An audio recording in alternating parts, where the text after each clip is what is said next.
Hello guys, how are you? Hope you all are doing well. Today I am back with one of the most interesting video. In this video tutorial guys, we will learn how to set up Amazon Prime for your kids on your Android smart TV. Okay, so for this guys, you can follow this easy and very simple method. So first you need to open the Amazon Prime app on your smart TV like this.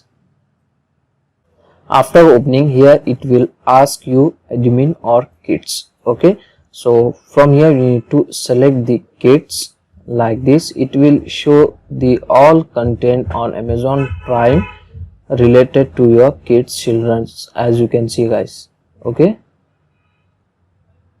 like this. So this is the easy and very simple method. So in case that option is not showing on your home screen, so now what you need to do, you need to open the Amazon Prime app on your TV, and here in the top left side corner of your screen you can get your profile picture. Just click on it like this. After clicking here, you can get the option to switch your profile from admin to kids or kids to admin. So from here you can easily able to switch your profile.